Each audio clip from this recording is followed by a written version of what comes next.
Welcome to Nerd on Nerd with me, Ellie Kempster. And me, Liam Underwood.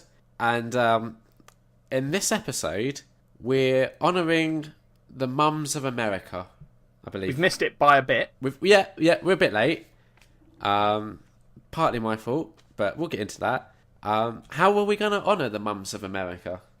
Well, as loyal fans will know, for English Mother's Day last year, we watched 50 Shades of Grey. Makes sense. We missed English Mother's Day this year, so we couldn't do the sequel. What a shame. So instead we watched 50 Shades of Grey at XXX porn parody. No, an XXX adaptation. Oh, sorry, not a porn parody, my bad. Yeah. Got to get it right. It's not a parody. People worked on this. They did. Like you were saying to me earlier, someone sat down and thought long and hard about this title. Yeah, that's true. So we'll be discussing that later in the show. Something to stick around for. I'm sure you. Yeah. Hang on for that conversation. I'm sure you're eager to hear our thoughts on this 2.5 hour long cinematic piece of cinema. It's so long. First, anyway, it's time for catching up with Ellie and Liam. That's me. Yep, you said that at the beginning. Yep. What's been going on then? Not a whole lot. Oh, but it's been 3 weeks since we recorded last? Maybe 4? I'll be honest, I don't know how long it's been, Liam. It's been a while. It has been a while, but we've lost all sense of time. In the time since we last exists. recorded, a special episode has finally gone up. Yeah. So that's something that's happened, isn't it? But you said that like there was a whole load of delay on that. It was about 4 days delayed after we recorded. Yeah, but we recorded it That's quite not... late. Yeah, we recorded that. Hang on. No. That was not a 4-day delay. Because I thought we recorded that quite soon after we recorded the last episode. No, didn't know. We recorded this one in place of recording this episode. We recorded it on the 17th of May. No, because we had... Oh, well, this one is super fucking delayed. So, yeah, it probably was about the same time that we were going to be recording this episode. Yeah, fair enough. Yeah. Don't worry about it. Yeah, we've released a special episode. Look, we have a little time scale that we like to keep to, where we have a new episode go up every two weeks, and then in between that, sometimes if you're lucky, you get a special episode. And it's all gone tits up. Yeah, we basically, in the last few weeks, have just gone, fuck that. It's all just gone to shit. So, we will get back on schedule, listeners. Yeah. We will. We've got some exciting things coming in the next episode, but you're going to have to wait around to find out more about that. How exciting. Yeah, I've not done anything with my life. I've been sick, and that's one of the reasons why we haven't been able to record sooner. Yep. Give me a second, Liam, because a big old bug has crawled into my room. I don't know where it's come from.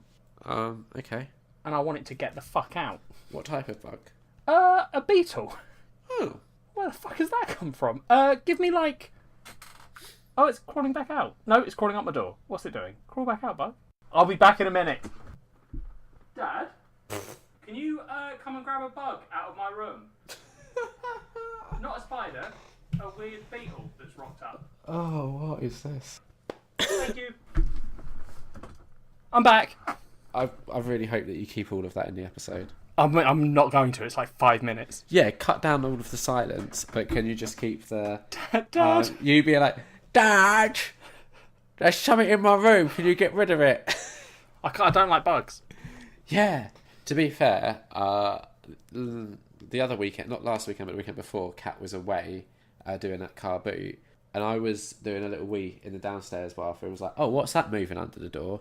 A little trail of ants that was just crawling from the front door into the kitchen to the bin. Really? Yeah.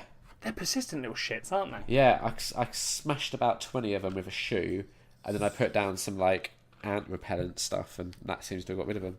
Fair enough. Anyway. Where the fuck were we? I was talking about being sick. Yes, go on. So I've been sick twice, which is why it's taken so long to record. Yeah, because you've got no immune system. Well, the thing is, I normally don't really get sick, but then I had 2 weekends in a row where I had 2 different sicknesses. So the first weekend... Yeah. I don't know exactly what was wrong, but I had a stomach bug, which meant any time I ate, I'd be okay for maybe an hour, and then I'd be really not okay. Throwing up or just... Other end. Poops. Yeah, just real messy poops. Fun. Not it was okay. I managed to kind of sort of struggle through a work day because working from home makes that a lot easier. Yeah. And then the weekend, I managed to we played Monster of the Week and stuff, so I just didn't eat before we played, and I got through that okay. But the problem is, it took me a while to kind of like realise what was wrong. Because the Friday, I'd had a really, really busy week. So I thought it was sort of just like exhaustion and sort of like a weird byproduct of that. Yeah. And then the Saturday, I woke up and I didn't really have breakfast and I was okay. So I was like, oh, okay, I'll get a KFC drive-through, which was actually fine. Nothing went wrong.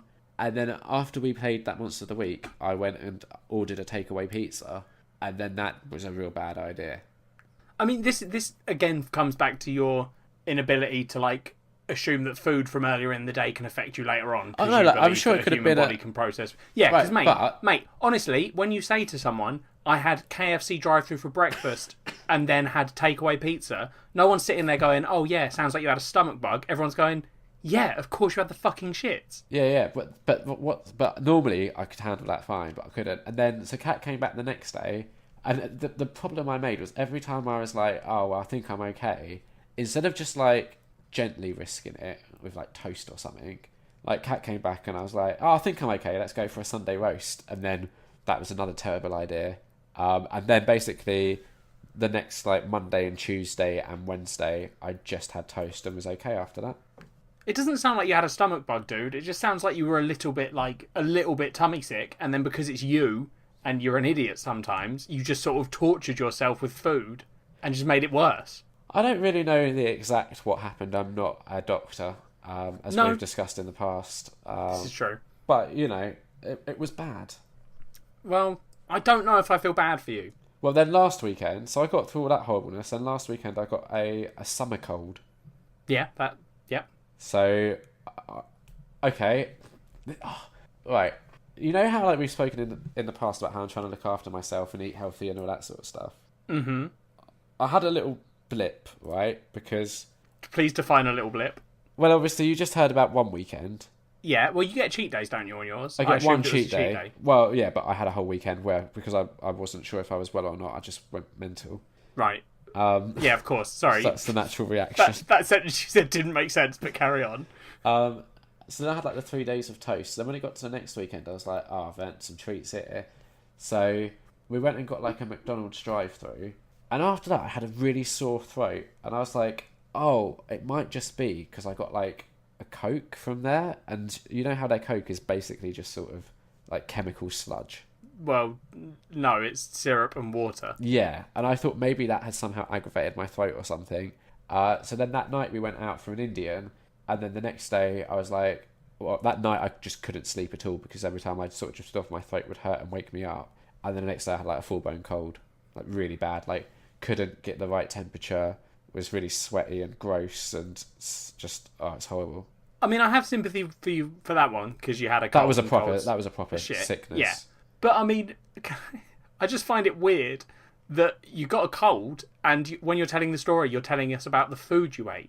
Yeah, because it was important. That's not relevant. No, it's important because that was why I thought I had a sore throat, was from the McDonald's, but it wasn't. It was from the cold. I mean, that's insane. I've never heard anyone drink a McDonald's Coke and go, you know how McDonald's Cokes, like, give you sore throats? Well... They don't, Liv. No, obviously, but I don't know. For it's just some such reason, an insane assumption for you to make. Because I so rarely get sick, my mind went to, oh, it must be a bad reaction to the Coke, not, oh, I must have a cold. Yeah, that's insane. Yeah. So I've been to the gym like once in that period where I had one like PT session, and she was just like, you don't come to the gym very much at the moment, and I'm like, nah, I'm sick. But I have done something that is actually interesting. Okay. I went with Kat to see Hamilton up in that London. Yes, I know that you came to see it. Little stage show you might have heard of. Yes, only sold out for like 2 years ahead of time. Yeah, well, I looked at when we ordered the tickets, and it was the 30th of January 2017. Yeah, So, just to give you some indication of how long we were waiting, we got to finally see it on the 24th of May 2018. How was it? Really good. It was so good. I don't really want to like give anything away. No, please don't. But I didn't listen. I'd heard one of the songs before I went, but I deliberately didn't listen to like the whole soundtrack is on Spotify and stuff like that. I'd avoided everything apart from just one, maybe two songs that I'd heard on YouTube. So I had like an idea of what I was letting myself in for, but it's a real hard sell on paper, I think. Because I've been speaking to people. Everything is a hard sell to you, but yeah, but I've been speaking to people, and when you're like, oh yeah, so I've taken the day off work to go up to London to watch a play about one of the founding fathers of America, and it's told via rap and hip hop and R&B and pop music. It's the sort of thing that most people sort of look at you like, why? yeah. But I loved it. It was so good. I haven't been able to stop listening to the soundtrack since seeing it. I'm obsessed. Yeah, I've seen you on Spotify. I've seen your little Spotify Liam is currently listening to. Oh, it's so good. I'm just so badly obsessed with it at the moment. It's not even funny. Like every spare moment I get, I'm listening to one of the songs. And there's this website called like Genius or something. I don't know if it's the same thing that Spotify uses, but they'll give you like information about the songwriting process. Yeah. And like reading about kind of, because obviously these songs are rooted in historical accuracy as well. So reading not only that, but also the musical influences of the song. Like Lin-Manuel Miranda, who created this whole thing, just genius, absolute genius. Like I couldn't even begin to comprehend how you would draw that many influences and tie it all into like a cohesive product that is also historically somewhat accurate. No, it's very impressive because we have like one idea for what this show is, and we can barely do it. What's the idea for that? I feel like it's just me and you sharing media, and we're sort of shit at it. Yeah, we are. So I mean, for him to incorporate historical accuracy, musical influences into a musical that's about a real life thing, it's pretty impressive. Yeah, I think when I first watched it, I was a bit overwhelmed almost, and I liked it, but when I came out of it, it was a bit similar to when I came out of like Avengers Infinity War, which is a weird correlation to make, I understand, but yeah, I think I was just a little bit like shell-shocked almost, and it took a little bit of time to kind of digest it and be like, oh, actually, no, I really did love that. Yeah. So I would highly recommend it, but I'm aware that tickets, you have to be determined or very lucky to get them. So it's worth putting the effort in. It really is, but it's also expensive, I'm not going to lie. So good though. I'm just in love with it at the moment. Good. I can't really top that. Like that's the highlight of probably like the last few months. Yeah, that's fair. That's fair, Liam. Have you done anything else? No. That's the end of catching up with. Now it's time for Liam's been to the cinema, and here are some spoiler-free reviews of some of the things that he saw at the cinema. Yeah, except we've both been to the cinema. Yeah, we've both been to the cinema, and the other stuff you're going to talk about is TV shows. And a book. So, the intro's slightly inaccurate, but fuck it, we've got it. Well, yeah, let's do Deadpool 2 first, because I think that's the one everyone's waiting for.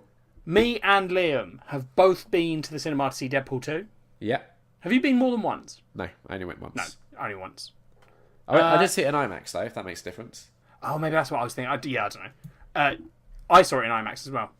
Yeah, I mean, I like IMAX, but I'm not necessarily, sold that it was IMAX worthy, if you know what I mean. Yeah, I feel like some stuff like Dunkirk in IMAX is like a mind-blowing experience. Yeah. This, not so much. But I went to the BFI, which is the biggest IMAX screen in the UK. And that alone was just impressive. Like, nice. I walked in and I was like, I've never been there. And I was like, holy shit, you can tell that this screen is much bigger than normal. Yeah. Would you go again? Yeah, I think so. Was it, like, for a big expensive release. For the tickets? Not massively. I can't remember how much exactly it was. But it wasn't like, it was more, but not a crazy amount more. Yeah, okay. Like, if you're in London and you want to go see a film and you're like, I want to see this film in all its glory, BFI is the way to do it. Yeah. But yeah, so what are your thoughts on Deadpool 2, Liam? It's basically more of the same of the first. So if you like the first, I think you'll like this. Yeah, that's fair. I personally preferred it to the first, but it does, spoiler free, it does try and get a little bit too serious in places that I think I totally get why they've done it, but didn't necessarily fully work those bits for me. Okay. But I agree. The comedy stuff's great most of the time. I agree with you, Liam. Wow. But I do think that some of those serious bits do get played for laughs. Oh yeah, yeah. After, which I feel is quite Deadpool-y, being like, here's a serious thing, but actually it's not that serious because we're going to Deadpool it. Yeah, yeah. But then you're right, some of them are a bit like too just serious for a Deadpool movie. But yeah, that was the thing. Like for the movie it just Yeah. took itself a bit too seriously, and it was only a couple of moments. yeah, it wasn't a big deal. Like most of this film is, I don't even. Yeah, it's a good film. Definitely worth going to see. Ryan Reynolds is great again as Wade Wilson. Yep. Or Deadpool. Josh Brolin was good as Cable, I thought. Yeah, he played a good Cable. I really liked Zazie Beetz as Domino and Julian Dennison as Fire Fist. Yeah, yeah. I think all the actors were really good in this. They were, but those were like particular favourites of mine. I also liked Brianna Hildebrand returning as Negasonic Teenage Warhead. Yeah. I liked. If anything, I would have liked to have seen more of her because I feel like she didn't get a lot to do in this movie. Yeah, but I don't know if she needs to. She doesn't. Because I like her so much. Yeah. I want to see more of her. Judging it on this movie, I would hope that they would do a third. Yes, definitely. Because I think what they've done well here is they've expanded like the family, if you will, with characters and actors that I've really enjoyed seeing so far. So I kind of want to see like the next step with them all in it. Yeah, I think I probably want them to wrap it up with the next film. It depends. If they did a really good job, I don't see why. Because I start to worry that films, once they go past the 3-film mark, it starts to become just for money. I mean, all films are just for money. Yeah, but Deadpool was a passion project of Ryan Reynolds that he's been pushing for years. Yeah, and it made a shit ton of money. Yeah, no, I know. But what I'm saying is, when you get there's a certain point where films, like, it's like artists and albums. Like, you release your first album, and that is years of work that you've been putting into it. Yeah. Because you're like, this is our first thing. And then the second one always comes out like a year or 2 years later. And it always loses a little bit of quality because they haven't had as long. Yeah. So, like, the fact that, Ryan Reynolds and I think some of the writers for the first one had also been on board for, like, years. But, like, they were like, we really want to make this film. Yeah. If there's a story to be told, tell it. But, yeah, I get what you're saying. That's what I'm saying, yeah. I'm not saying they shouldn't do it. I'm just worried. Yeah. They should do it if the reasons for doing it are right. Yeah. How did you feel about TJ Miller still being in it? I think it's weird. Don't think he needed to be. Yeah. Like, because we had said before the film, I don't know if it was on the podcast or not, where we were talking about how it would be very Deadpool of them to drop TJ Miller. Yeah. And, like, make a reference of the fact that they kicked him out because, he's kind of a dickhead. Yeah, they could do what they did with All the Money in the World, because they replaced Kevin Spacey. Yeah. With Christopher Plummer, I want to say. Let me just double check. Yeah, I'm sure it's Christopher Plummer that they replaced him with. Yeah. And it was like a real sort of last minute thing, and that would have been like a very Deadpool way of addressing that, really. Yeah, and even if they didn't turn it into a reference, he's, like, not particularly essential to this film. No. There's, like, 3 scenes with him, maybe. Another thing that I didn't necessarily bother me, but I thought was interesting, was there were scenes that were in the trailers that weren't in the movie. Yes, and I noticed that afterwards as well. I don't know how deliberate that was, or... I don't know if it's... I feel like it might be different cuts, like maybe America got a slightly different cut than we got. Yeah, well, I know they cut trailers differently for age rating over here, so... Yeah. If you were going to see like a PG movie, or like a 12A movie, you'd get a different trailer than if you were going to like a 15 or an 18. Yeah. Which is weird. I don't think they should be showing trailers for Deadpool 2 in front of 12A movies. Have they been? Yeah. Okay. Yeah. There was I can't remember for sure, but I maybe Avengers Infinity War had a Deadpool 2 trailer play in front of it when we went to see it, but there was definitely 12A films that we saw because we noticed that was why the trailers were different. I mean, but it's fine. I think that's fine for something like Infinity War, which is... It's not like, PG films tend to be aimed at a PG audience. Yeah, it's just... But 12A is when you get to the point where it's like, yeah, you can bring a 12... Like, 12A isn't the same as a 12 is. No, 12A is like, this film, a 12-year-old could see it, but it's your fucking choice. Yeah, but this is kind so of... So they're advertising to the older people. But younger than 12 can also see it. Yeah, sorry, it's anyone under 12, isn't it? Yeah, so that's why I'm a bit like... because Deadpool 2, yeah, but it's advertising to the actual... Like, they shouldn't penalise the people who are going who are over 12. No, but right.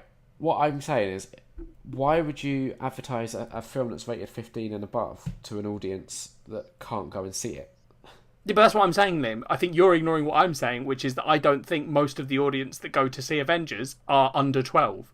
Yeah, or under probably, 15. Probably. That's what I'm saying. I'm saying they're advertising to everyone else. They don't give a shit that there are some kids there that are going to see it, because that kid can't go see the film, but they're hitting the rest of their target audience. Imagine if you're a parent with like an 8-year-old who you've taken to go see Avengers Infinity But you don't understand kids, so this isn't a good argument for you to make. No, and then this Deadpool 2 trailer comes on, and they're like, I really want to go see that, and yep, you've you go, got no. to be like, nah.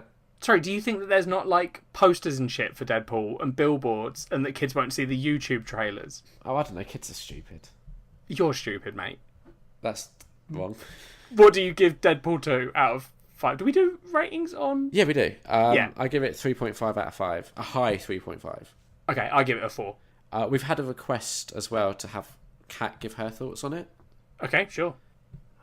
Kat! Don't know if that worked. Let me go get her. Kat, I need you for a second. It is important. Don't be huffing and puffing. This is important. It's not. It is. You sounded concerned. You need to give your thoughts on Deadpool 2 because Amanda asked you, remember? Oh, yeah. There you go, you can hear... No, I'll do it this way. There you go, speaking to the mic. You can hear Ellie, hopefully. Hello. Hey, Kat. You alright? Yep, you? Yeah, good. I was in the middle of doing work. Yeah, well now you could tell everyone what you thought of Deadpool 2. I enjoyed Deadpool 2. I kind of preferred the first one, but I think it's because it had like a more linear, normal story, and the story in the second one I wasn't as keen on. Out of 5? I think it would still be the same like rating as the first one, which I think I gave 4. Okay. But it would be like a lower 4. It was still funny. Yeah. But I wasn't as excited about it. Cool, thank you. Fair enough. I don't know, Ellie, you got anything you want to say to Kat? No? No? Okay, Sorry, bye. I thought you two had beef that was outstanding, never mind. What outstanding beef? Queer Eye. Oh yeah, I don't like the one that you like. Okay, bye. I'm saving that for off this show, because I won't be able to record the rest of the podcast if I'm flipping out and throwing shit. Yeah, soz about that, but I'm not sorry. Okay, bye. Bye, Kat. Can you shut the door, please? I honestly thought something was wrong the way that you were like, I need you. There's a beetle in my room. So that was Kat's thoughts on Deadpool 2. That was for Amanda, a special listener request. Now let's get back to the show. What else have you seen, Liam? I saw season 2 of 13 Reasons Why. Okay, I've seen bits of this. What bits? No spoilers. The controversial scene, or maybe not controversial, the scene that everyone was like, whoa, this is crazy. Yeah, no, it is a controversial scene. It is controversial. Yeah. Okay. Yeah. I mean, it was bad. It made me quite uncomfortable. It made me uncomfortable, but I don't think it was... I did, like, me and my sister, because she was the one watching it, Yeah. we'd had a conversation about, like, she was saying, oh, there's, like, this scene that's coming up that everyone's been saying, you know, oh, it's disgusting, or, oh, what, you know, rah, rah, rah, rah. Yeah. So I was sitting there, and she was like, it's in this episode. So I was like, oh, okay, I'll stay and watch it, because I saw the bad scene from the first one. Yeah. May as well keep my trend going of only seeing the worst, or the horrible bits of 13 Reasons Why. Yeah. And then it happened, and I was like, oh, that's disgusting that they're doing that. But I wasn't, like, offended by the show or anything. No, I agree. I didn't find it offensive. I mean, okay, so first, sorry to any listeners that are listening to this that haven't seen the show, because obviously we're talking about something without really talking about it, and that must be annoying for you. Yeah. However, much like the first one, which also had backlash for that scene, I think it's important that those sort of things are shown. And I was reading an interview with the actor, like the main actor that was in that scene, who was saying that he didn't really want to do it at first until someone brought him some research that basically showed, one, how common that sort of thing is in schools, and two, that the average age that sort of thing happens to is boys that are 12 years old. Oh, Jesus. And he was like, after reading that, basically, he felt like he had to do it because it's something that needs to be addressed. Which is the only criticism I have, is they do it right at the end of the season, so they obviously can't really address it in this season. It's going to have to carry on if they do a season 3. And if they do a season 3, is currently in jeopardy because of the reaction that this scene is getting. I mean, my like issue with the show without having watched it, which is a interesting stance to take, Yes. is I do worry that there's a lot of this talk of like we're doing it to help and stuff. Yeah. And sometimes I do sit there and I'm like, I don't know if you are. Yes. I Because felt that they a were couple told, of because times. after the first season, right, the like big deal with that is it's not a spoiler to say that the show's about suicide, right? No, like the premise of the show. Yeah. Alright, so the premise of the show for anyone that's listening. Season 1 is about a girl that committed suicide, and she left behind a series of tapes that basically told the story of what led her to make that decision to take her own life. That's I think a spoiler-free description of the first season. Yeah, because that's like the that's not even the plot of the show. That's like episode 1 shit. Yeah, exactly. That's like the plot synopsis you'd see on Netflix. Yeah, so season 2, just so everyone's on the same page, is basically the girl's parents are suing the school for their daughter's death because they feel like the school didn't do enough to look out for her. And then what you get to see as the season progresses is essentially the same story as what's told in season 1, but from different perspectives. Yeah. So the controversial scene we're talking about doesn't even relate to any of this. It's just it's one of the main characters it happens to. Yeah. So like the reason I'm sort of suspicious of the whole thing with the whole like we're helping people and I don't know if they are is after season 1 the biggest complaint that I was definitely on board with was the people who were saying, well, look, you're showing this to a bunch of kids who might be in these situations and you're showing suicide. It doesn't matter what you're saying about suicide. If you show suicide, the percentage of people that are going to attempt suicide increases. That just happens. That's a factual thing that we have evidence for. And lots of people are always like, you shouldn't show it the way that, like, on media because it encourages it. Even if you're trying to say this is bad, people will then see it and be like, yes, you're right, suicide. So when you get told that, right, in my head, the logical answer is, okay, well, there wasn't a second book. We don't do a second season. We don't need to. It's unnecessary.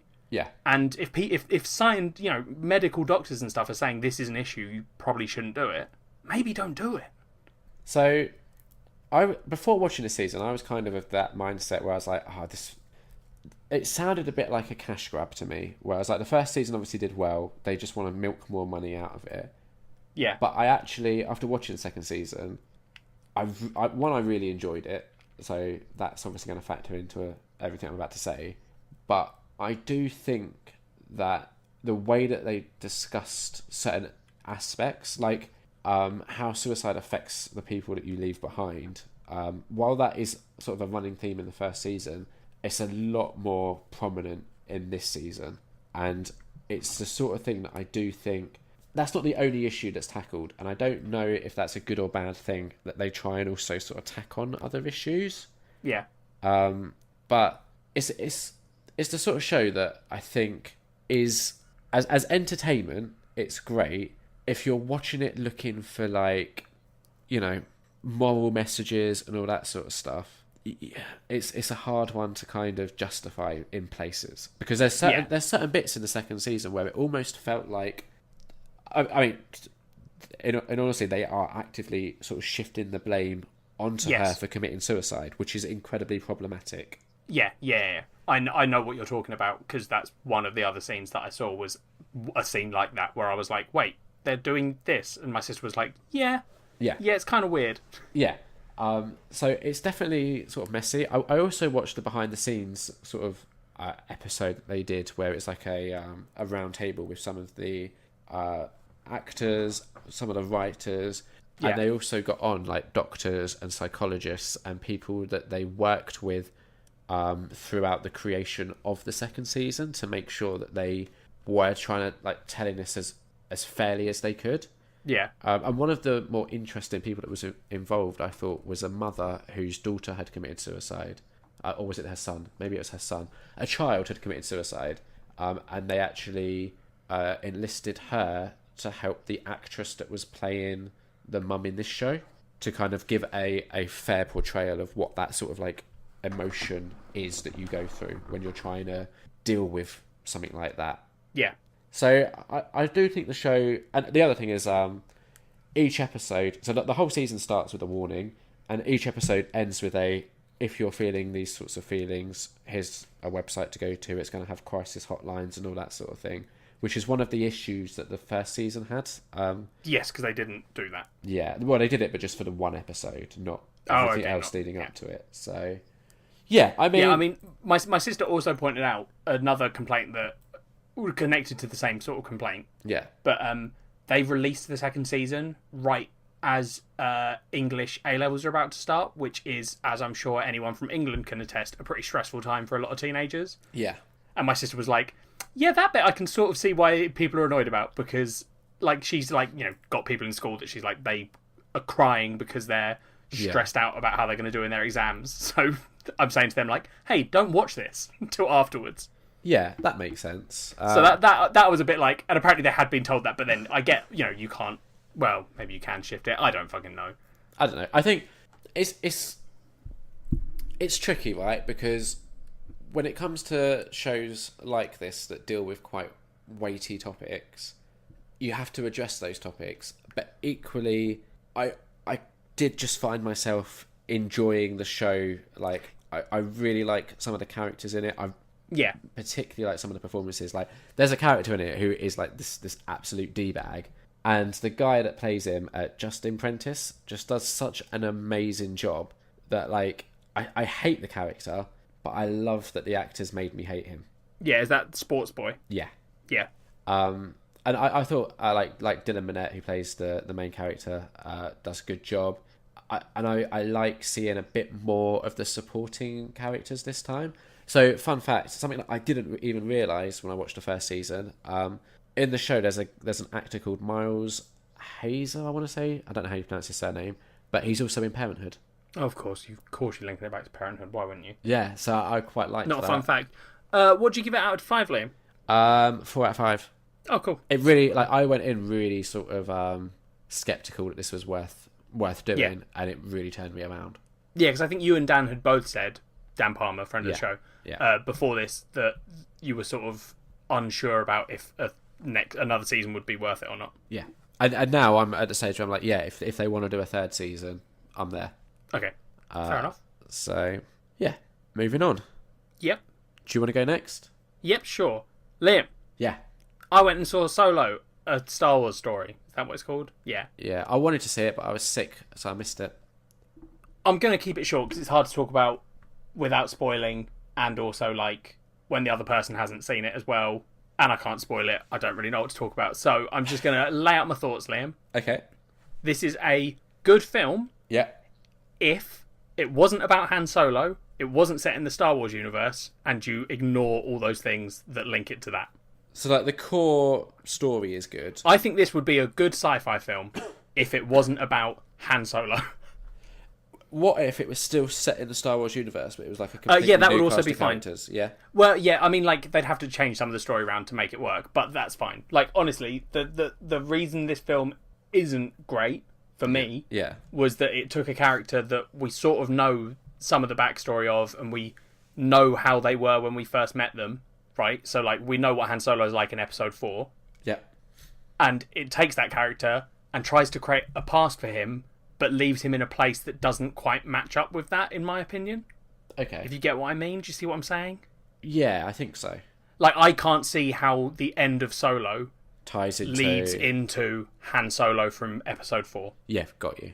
So that was my big issue with it. Like, other than that part of it, I think it's a good film. It's just a shame that because it's so tied into the universe, I have to be like, well, it's Han Solo. Yeah, that makes sense. Like, Donald Glover did a good job. I think the actor himself who played Han Solo is fine. I know people are complaining about him. Yeah, I've only seen him in like a couple of things, and he's been fine in those. Yeah, he was fine. I mean, Donald But that's the thing. Glover, Everything else was fine. It's all The thing I've heard is Donald Glover's great. He's just not really in it enough. Yeah. I don't know. Yeah, I don't know if you need more Lando. Okay.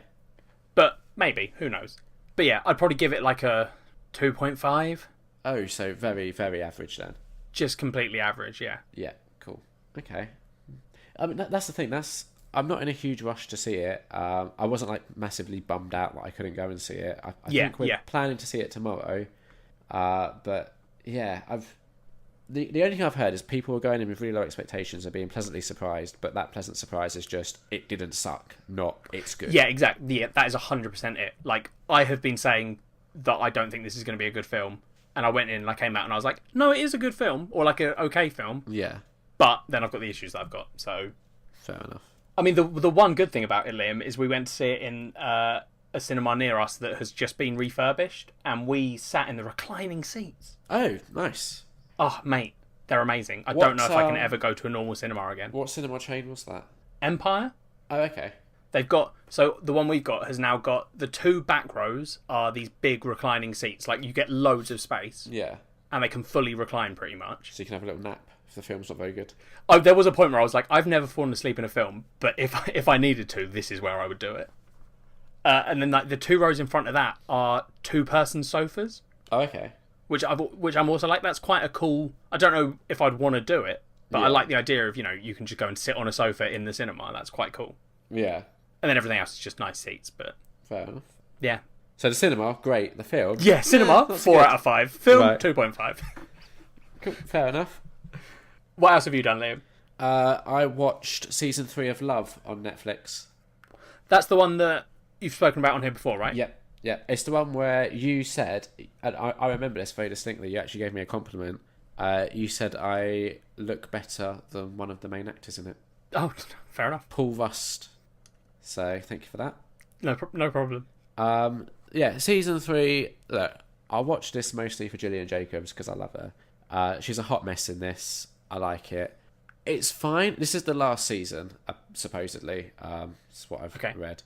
I was expecting more closure from it.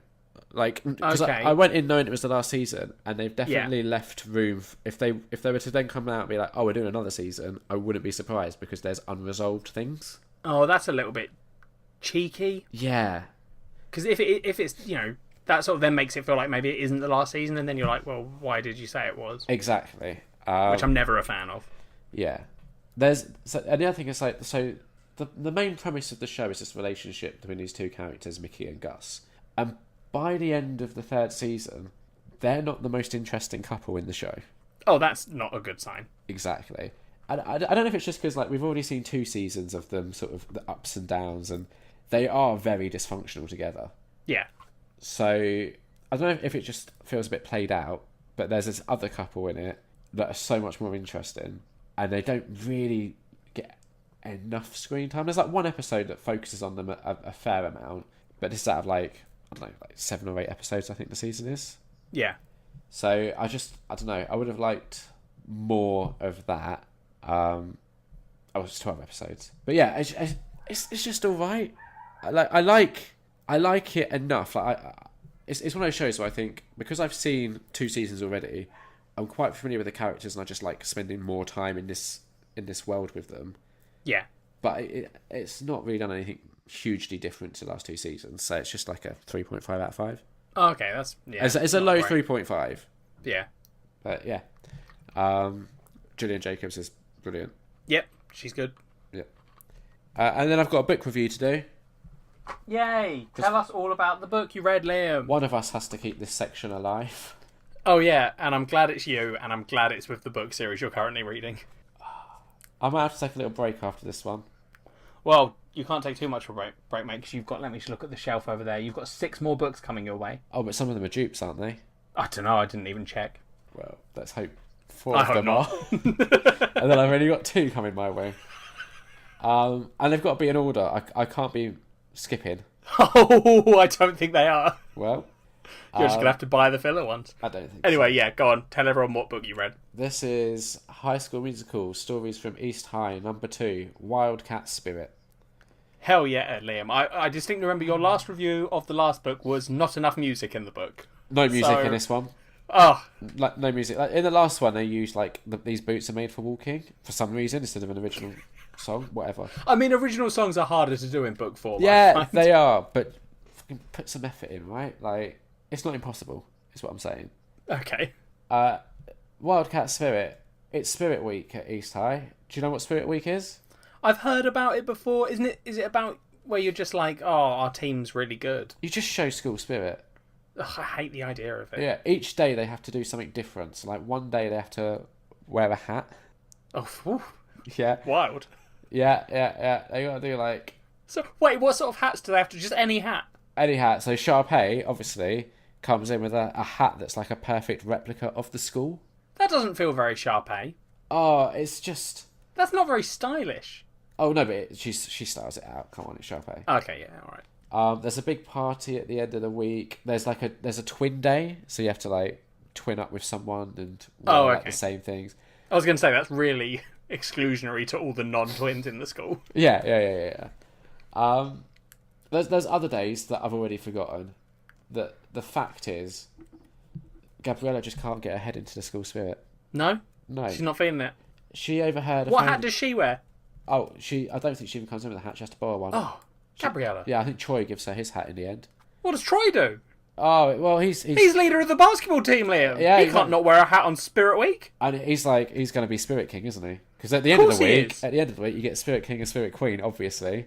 And I'm assuming it's Sharpay and Troy because Gabriella's not showing any bloody spirit. That's what everyone's assuming. But Yeah, well, rightly so, I think. But why isn't Gabriella showing any spirit? Well, she at the start of the week overhears a phone conversation between her mum and someone else, and Gabriella interprets this as her mum is moving them back to New York for work. But obviously her mum promised that Gabriella would stay at East High until they graduate, until the end of High School Musical 3. Well, I'm assuming that Gabriella has a conversation with her mum and just says, "Look, mum, I overheard that conversation. Are we moving back to New York?" Right at the start of the book. No, she spends a week stressing, and then right at the end of the week, finally has this conversation with her mum, and her mum's just like, "Oh yeah, no, I'm just going out there for a meeting. What I was discussing was bringing you out there as well for a week, and us going and spending some time in New York together." Yeah, so like a lovely holiday. All right. So one thing I've just got to say, I'm aware this is meant to be spoiler free, but if you're bothered that I've just given you basically the ending to the book, High School Musical Stories from East High #2, Wildcat Spirit, I don't give a fuck. No. I've just saved you. These books do not get spoiler free shit. I've just saved you from having to read 126 pages of guff. It's an impressive length for what it is. Yeah. So let's try and get some positives out of this. Kelsey's in it. That's a positive. She wasn't really in the last one that much. She's in this one. No, that's good. And she gets a bit... You wouldn't like this. She gets a bit close to Zeke in this one. Zeke? Well, he's bakes, doesn't he? Yeah, that's true. So he's baking all the cookies for Spirit Week. Of course he is. She's sorting out all the decorations. They're spending that makes time sense. together, So another little twist that I'm just going to ruin here. Everyone's thinking it's going to be Troy and Sharpay who are going to be Spirit King and Queen. But is it Kelsey and Zeke? yeah, because they put so much effort into making the spirit dance happen. Oh, well, I'm glad it's not Gabriella, because she sounds like she's being a right moody little bitch. Oh, she is. Oh, also, another key element I completely forgot to mention, because who gives a fuck? Yeah. Part of Spirit Week is, I can't remember the name. There's a name for it. Oh, Sadie Hawkins. It's a Sadie Hawkins dance. Do you know what that means? I know that Americans do them. I don't know what the fuck it is. It means the girls have to ask the boys to the dance. Wild. So Troy spends like all week being like, "Oh, Gabriella's not really talking to me. Why is she not asking me to the dance?" Sharpay so he sits down with her and has a conversation about it and establishes very quickly. No, he sees her talking to Ryan about an unrelated matter. Yeah. Sharpay gets in his head and basically makes Troy think that Gabriella's going with Ryan, so that Troy agrees to go with Sharpay. The fuck is wrong with these books? Honestly, this is the problem, is it all could have been resolved if everyone had just had a big old chat in chapter 1. Yeah, it literally just, the whole book is resolved if one of them just goes, "Are you going with Ryan?" And she goes, "No." Yeah. Why would I do that? Yeah. Sorry, Troy, I'm a bit bummed out because I think my mum's moving me back to New York. And Troy's like, "Oh, you should just chat to her." And then Gabriella does and then goes, "Oh, I was wrong. It's a holiday." Yeah. The other thing is, they make Taylor out to be a complete bitch. And like the films also kind of do that a little bit. But she's really infuriating in this book. Isn't that similar? Didn't book 1 do a similar thing? Yeah. Yeah. It's a running theme so far in these 2 books. In the book, she's just like horrible. Yeah, where Chad like basically is a bit of a dick and just sort of messes around and doesn't take the relationship too seriously, and she just hugely overreacts. So it's weird. It's just weird. Yeah, 1 out of 5. Love it. Because Can't wait to hear the review of the third one. I liked that there was a bit more Kelsey in this one. And, you know, Zeke's fine in it. I liked that they got to be Spirit King and Queen at the end. But, it's shit. Really? Like, let's not beat around the bush here. I think it's maybe the best present I've ever given you. I'm having a break before I read number 3. Don't make it too long, mate. I'm reading another book. Ugh. So I have no idea how long it's Fine. going to take. But yeah, sorry if you wanted that to be spoiler free. Why would you want that? Yeah, don't be silly. Liam, I watched one more thing. Was it a film or a TV show or what? TV show. Okay. It's your favourite kind of TV show. Like trash. Anime! Oh, anime. Oh, it's another anime review. Yeah! Haven't had one for a while. For ages. Yeah, so here we go, Liam. You're getting one, finally. I watched, Liam, an anime called Arjin. Arjin. Ajin. Ajin. Yeah, but it's a Japanese pronunciation, mate, so it'd be like Arjin, maybe. Okay. Arjin. It's about, Liam, Yep. a group of people who basically you might be a person called an Arjin, which means instead of dying, your body just naturally resurrects itself whenever you die. Do you keep your memories? Yep, the only way to find out if you're an Arjin is to die. Okay. So no one knows if they're an Arjin until they are in an experience where they die. Yeah. So it's all about the government trying to hunt these people down and do experiments on them. And then you follow a main character who is potentially a psychopath, who sort of flip-flops between doing the right thing and doing the selfish thing. Yeah. You follow the leader of a terrorist group of Arjin, and you follow the government unit that is hunting them down. Yeah. It's pretty good. It's addictive. You get into it. It's 2 seasons, so I've watched both. Alright. It's weird because it's one of those ones that's, I don't know if you've seen them, Liam, where they've got like computer generated graphics for the whole thing is sort of computer generated. Yeah, I haven't seen anything like that. It's kind of weird, like, because I'm not a fan of them usually, but Okay. it does work for this one. Okay. And it's got some really fucking cool fight scenes in it. The plot's pretty good. The characters are pretty interesting. So overall, I'd give it like a 3.5. Okay. I'm still like, I'm a bit unclear on what makes it good. The plot? Yeah. But like, what? Can you explain more what you mean by that? Like, is it twisty? Is it because of relationships that are built? No, it's more twisty, and you just learning about the Arjin and what goes on with them. Okay, cool. Oh yeah, so does it like delve into like the like why this happens to people? You don't figure out why, Okay. but you learn more. How? It's sort of like Do you it learn sort of how? starts.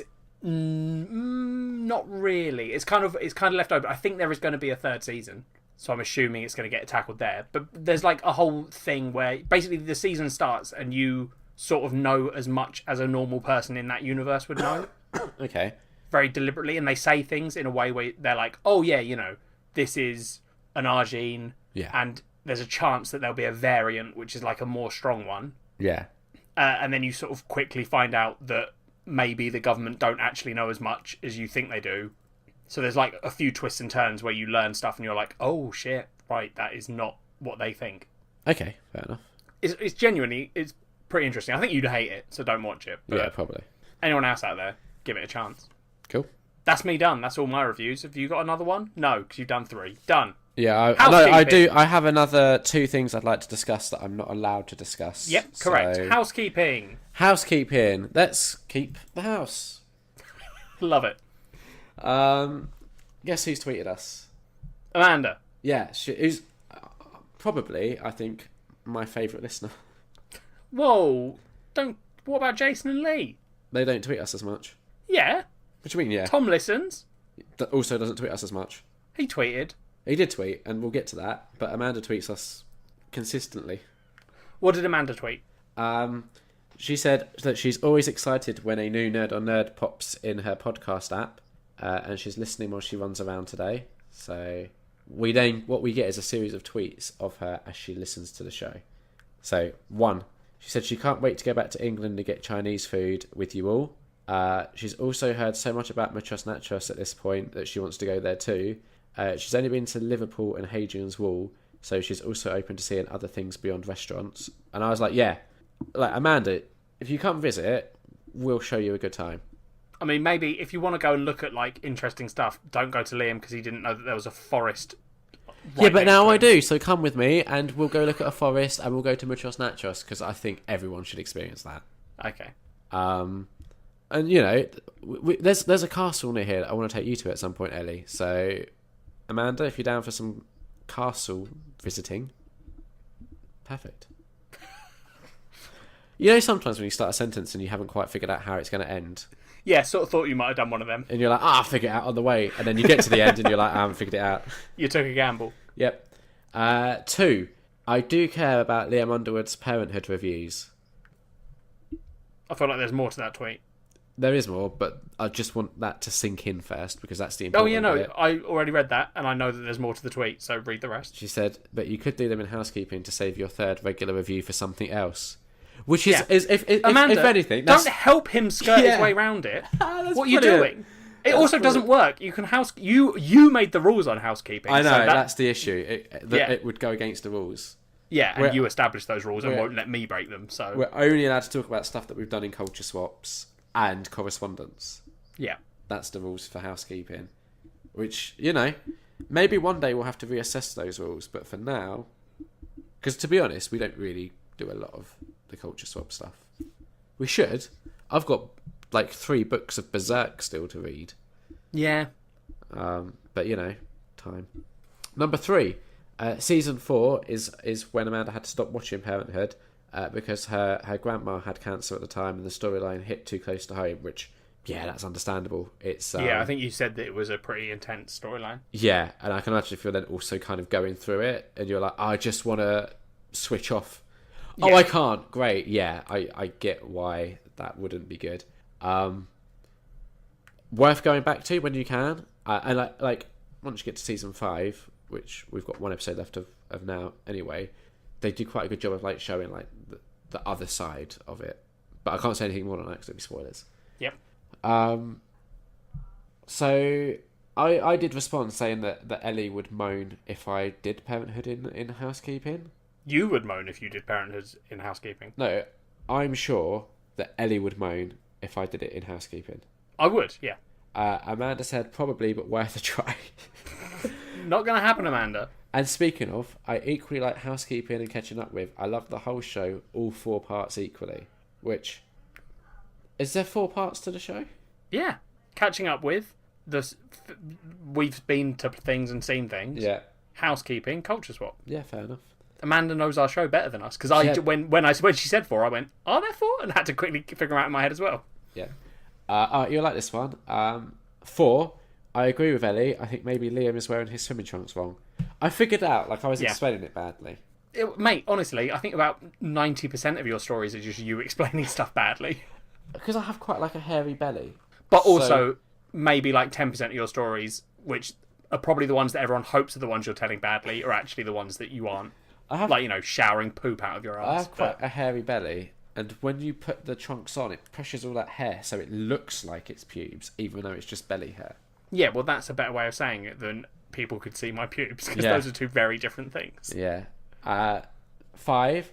So I like the idea of a feast test for your significant other. Does this mean that Liam has failed the test for Cat based on his initial drunken reviews? To which I just responded, let's be honest, I probably failed many other tests. Yeah. 6. Can Amanda just watch the 50 Shades XXX trailer? She doesn't think she wants to watch the whole thing. Yeah, fair. That's basically what I said.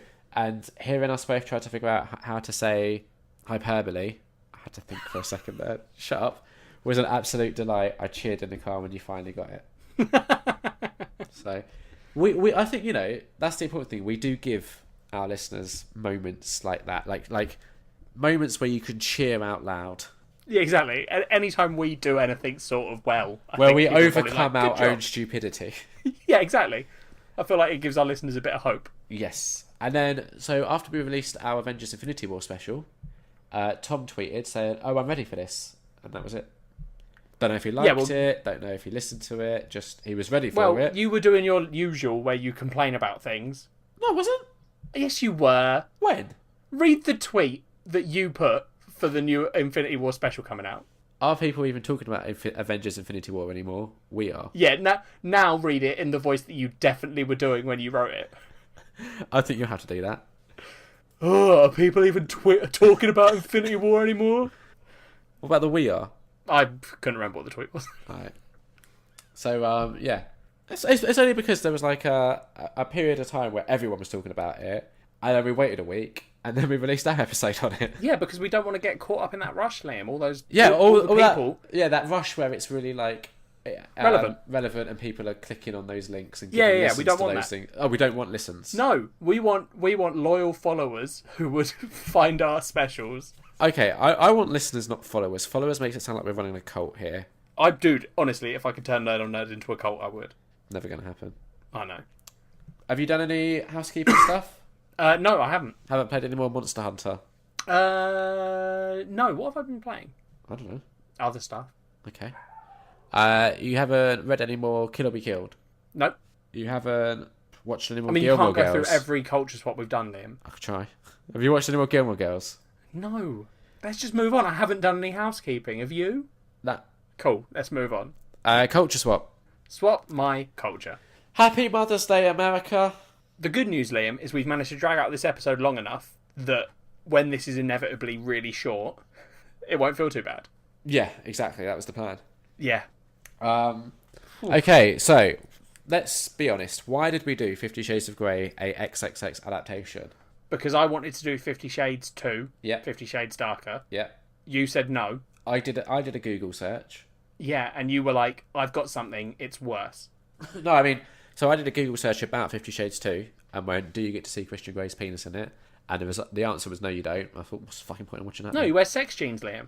Yeah, it's ridiculous. Like, how are you going to see his penis if he's wearing sex jeans? Yeah, the reason why we landed on this is because I really want to see Christian Grey's cock. It's a weird need you have, but yeah. I just think it's so... we've gone into this in the previous Culture Swap, but it's just... It's weird that they don't... in a book about sex... They don't show a cock. Yeah. And I get it. Weird. Oh, America's very sensitive about penises. I mean, sure, stick like a million phallic images in a film. Yeah, that's but don't show fine. the penis. But an actual penis. Oh, show someone literally getting cut open and their insides ripped out, and see them getting melted by acid or being drowned in the mushed up intestines of dead pigs. That's fine. No penises. Don't show a penis. It is weird that that's a thing, but I feel like that's a discussion for another time, not in the 50 Shades XXX. Because in the 50 Shades of Grey, a XXX adaptation, you get to see a penis. But can I also point out, Liam, that I predicted in the last episode when we were talking about this. Yeah. I predicted that we would see his sex genes still. Yeah, that's and true. you do. Yeah. They do not stay on for very long. No. But you do see the sex genes, and that was maybe my favourite part of this film. Yeah, I mean, it's a weird film. Like, the film opens with a couple of it's the credits, and they're interspersed with shots from a weird bondagey scene, and then it just dives straight into 15 minutes of just plot, basically. Yeah. So this film, and I don't know if this is a good thing or not. Okay. Okay. For me, I'm sort of impressed that they did it. Okay. So I guess good. This film stays pretty true to the 50 Shades story. It does, yeah. Which is kind of impressive.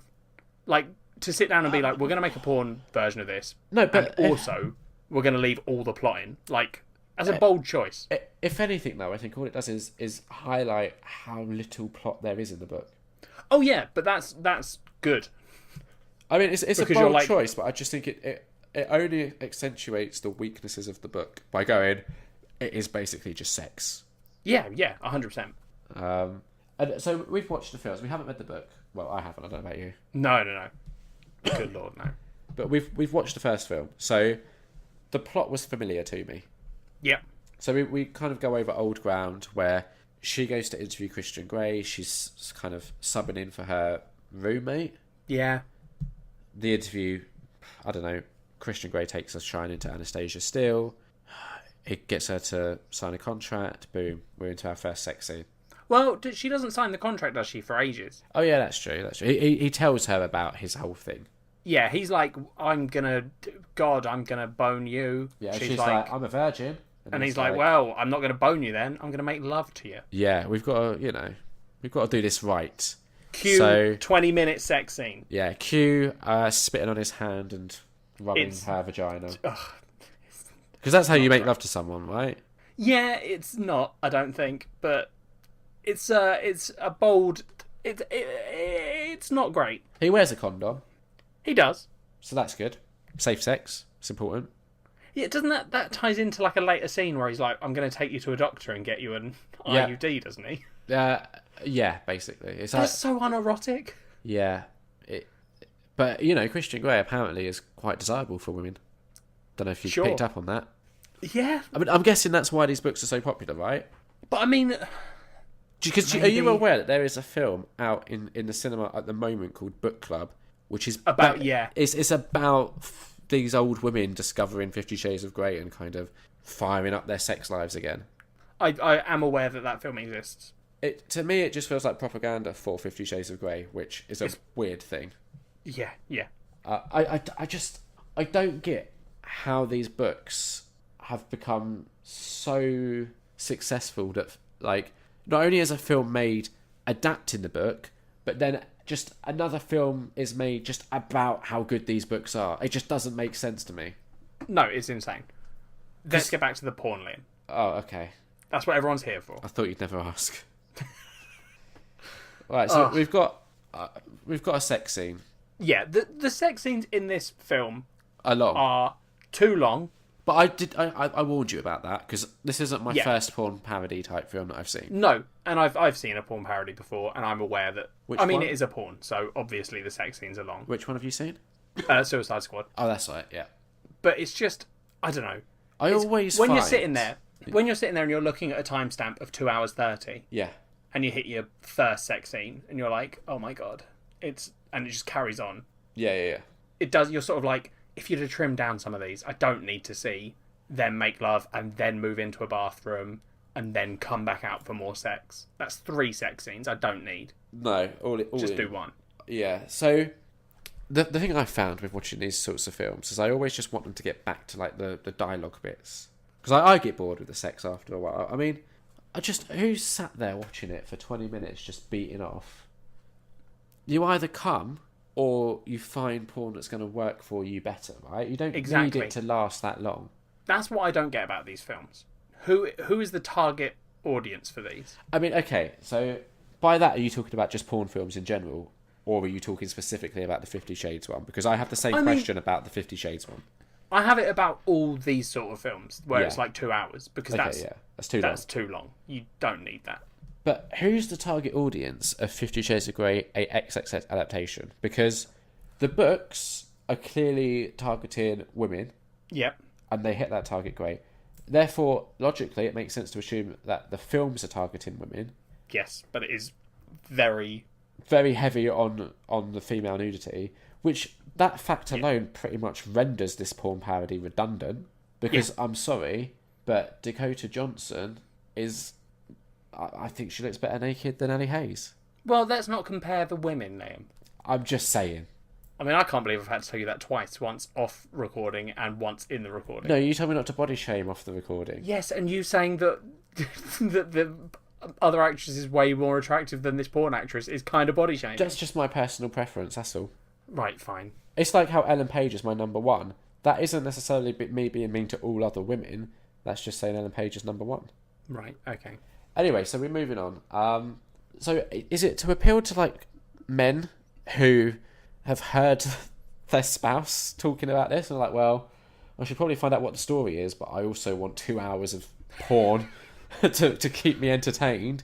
Like, I just don't get who the audience is. Okay, so genuinely, I've just sort of thought this. All right, come on then. Is it? And I'm gonna. This could be completely wrong.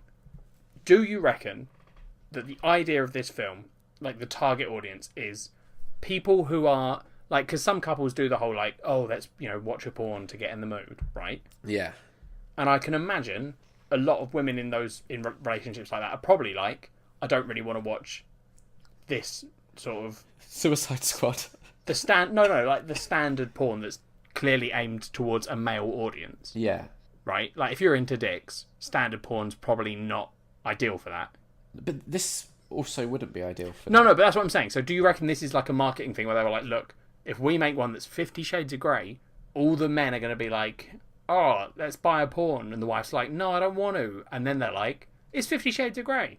I don't know. Not knowing that the actual film is just sort of a generic porn with the 50 Shades of Grey plot around it. I think if I was a woman with a guy that was into porn and stuff, right, which I'd be fine with, and he was like, hey, should I spend like 20 quid on this 50 Shades of Grey porn? I'd be like, nah, get me a butt plug. Oh, Jesus. I'm just saying, like, that money could be better spent, I think, for a woman than on this. I mean, that I'm just putting forward an idea, Liam, that I think someone probably had when they made this film. Yeah, it could be how they got this out the door. I don't know. It's weird that this exists, I think. It is weird that it exists.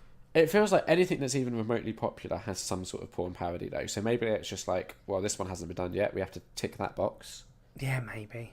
I don't understand. No. It also falls into the same problem that the actual film and, assumedly, the book have, where they don't really deal with BDSM the correct way. Oh, yeah, no. Like, the BDSM in this film is just... I mean, I think that's a problem in the mainstream porn industry anyway. Yeah, and this is something that we did discuss at length on the culture. Yeah, so I'm not going to go fully back into it, but it does fall into that same issue where you're like, I don't think this is a good representation of it. Yeah, it definitely isn't.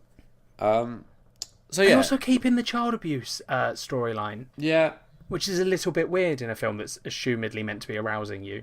Yeah, it is. It's very weird. Yeah. So you have the first sex scene where he deflowers her. Then they go... God, I don't know why, but you saying that is disgusting. Then they go and have a bath, obviously. Yep. Where she gives him a blowy, and... Were you tempted to say it? No, I can't remember how... I'm not that... Slobs his knob. She slobs his knob. Where she gives him a blowy, and he gets all jizzy. And then they have like another sex scene, I believe. Yeah. Where he ties her hands up on the bed or something. Yeah, so it's starting to get a bit like, ooh, bit, ooh. Yeah. Then, I believe she walks in on her roommate having sex with his brother. Yeah, because, they don't knock. I don't think they do enough with the whole voyeuristic aspect to that they could have done more with that. Like, you see her, like, watching a little bit, but then she's basically forgotten about, and within the space of the scene... It's never established if she's still there or not. No. Which I don't know why they made that decision, but that's a decision they made. Then you have the horrible scene where it's the older woman having sex with this like guy wearing a gimp mask and stuff. Yeah, and which I think is meant to be him when he's younger. Yeah, I think so. And it basically ends with him sliding his penis between her breasts until he does a cum. Does a cum. And then you get into like the BDSM stuff, and then it basically ends. And, although, so the BDSM stuff does cover several sex scenes, and it has one of my favourite sex scenes where he blindfolds her and makes her listen to music while he makes sex with her.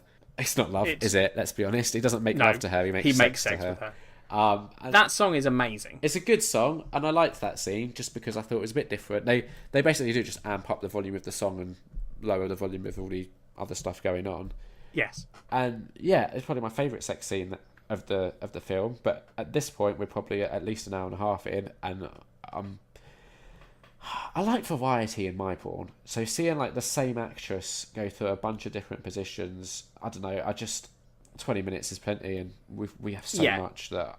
And it's all so generic. Yeah, like because the BDSM is so mild. It is. There's one big grievance I have. Go on. There are shots that last way too long where it's a real tight shot. Okay, so imagine this. I'm going to try and paint a word picture so you don't have to watch this, but you know exactly what I'm talking about. I'm sorry, listeners. Imagine camera placed on a bed. In front of you is a woman with her legs spread, the hungry mouth of the vagina staring down the barrel of the camera. I'm sorry if my parents are listening to this. Why would they be? I don't know. If this is like the one they've picked back up. Ugh. Anyway, so where was I? Tight shot on the woman's spread legs. Oh, and the hungry mouth of the vagina staring down the barrel of the camera at you. Okay, so imagine that. Please don't give it face features. Then imagine, right, that this view of the vagina is somewhat obscured by the arse of a man. And then imagine, so imagine at the moment you're on the bed, then imagine the camera sort of starts sliding down a bit, right?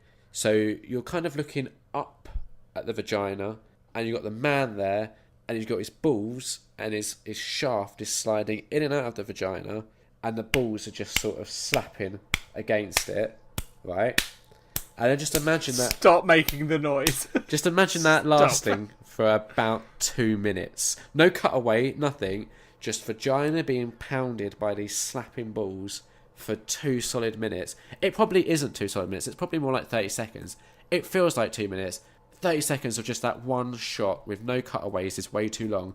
And they don't just use that technique once. It happens several times. It's sort of a go-to move in the porn industry. It's so unsexy. What are you meant to be focusing on in that scene? Because all I see is balls. Which is fine. It's fine, but it's just not sexy. Balls aren't sexy. I mean, they can be, but they're not in that specific... Nothing ends up being sexy in that shot. No, exactly. The vagina is just being pounded. That's not particularly sexy. You can't really see most of the penis, so you can't really cover that. You've just got the balls and that sound. It's just balls and bumhole. Yeah, and to be honest, you know, the bumhole in that context isn't really being utilised. No. It's just got balls. It's just there. Yeah. It's just near some balls. It's the slapping noise as well, though. That just it's not great. No, and it's such a tight shot on this as well that it feels like, you know. Okay, I'm going to put this into terms that maybe the listeners that side more with your taste can understand. Okay. You know, in like certain like in realistic space movies where like say Apollo 13, you always have the shot of the rocket taking off, and there's always like a close-up shot of the rocket kind of looking up, and you can see the sky and the rocket shooting off.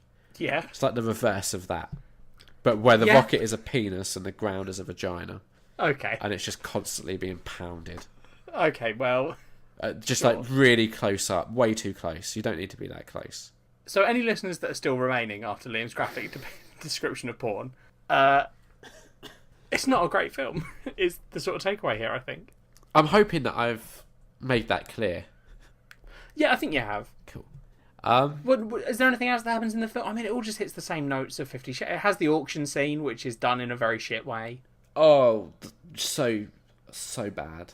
They just stand on the stairs, and there's only 3 of them. And they wear shit masks. And they don't use their real names. Which is weird, because the auctioneer's like, we will only be using first names so that you can't identify the women, which is fine. Yeah. But then they don't use their real first names anyway, so just say we're using pseudonyms. Yes. Okay, I didn't think the acting was terrible. It's not awful. It's not great, though. It's not great, no. You wouldn't be like, oh, have a award. Well, I don't know. They might have got... There's a lot of weird sex awards you can get, isn't there? I don't know if this movie got any of them. No, probably not. Nah, I wouldn't be surprised if it didn't. I just... For me, I would have needed more variety and less close-ups. Yeah. More variety would have been good. Yeah.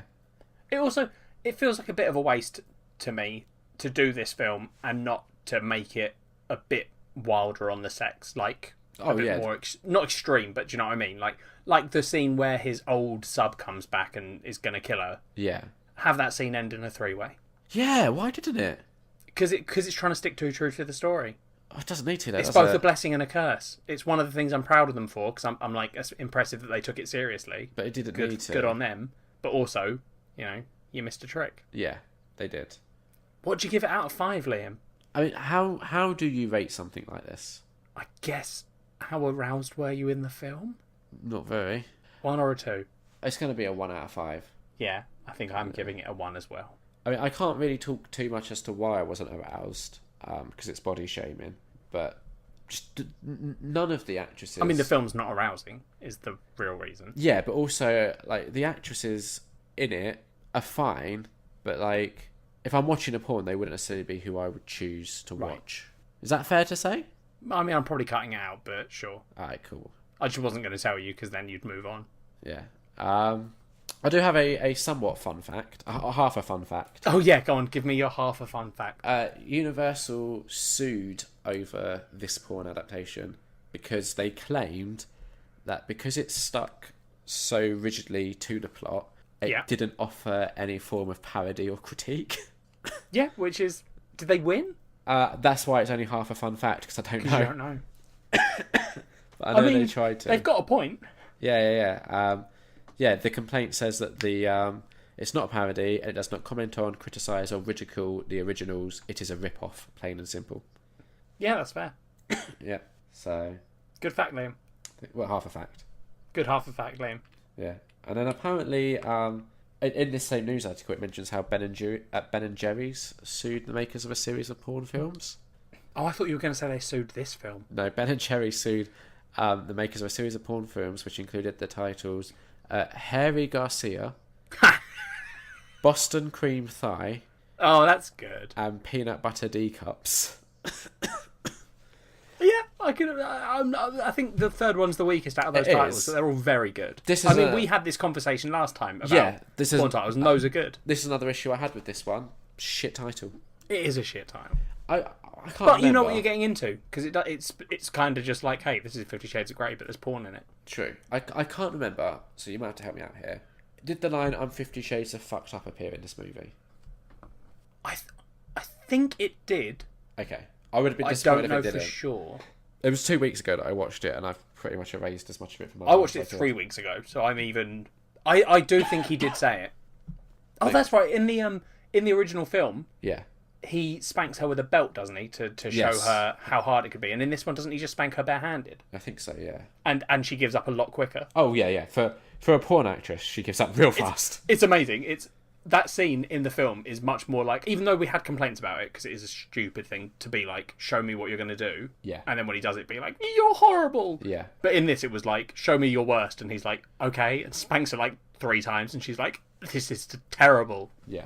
If you had to make someone watch either this or 50 Shades of Grey, what would you go for? I think the original film is shorter, so that one. Yeah, that's a fair point.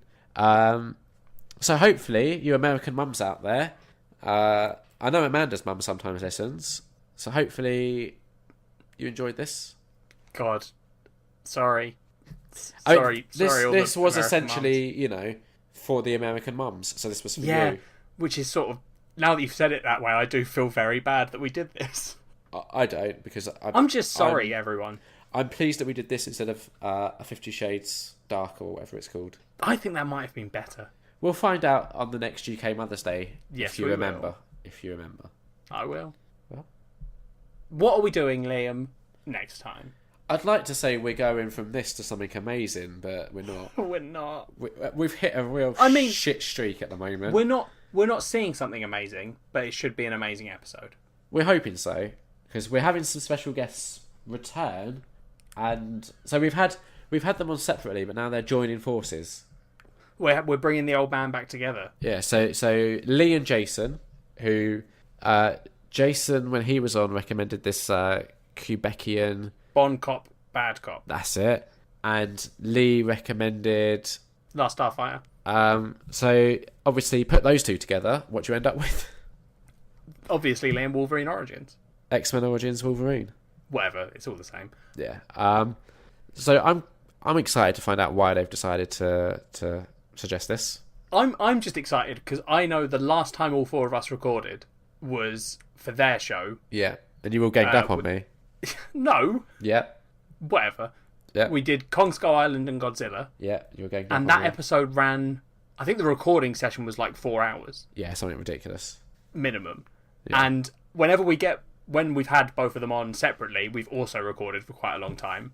So listeners, be prepared for the next episode to just be hellishly long. I'm going to rattle through each of these 4 segments as quick as I can.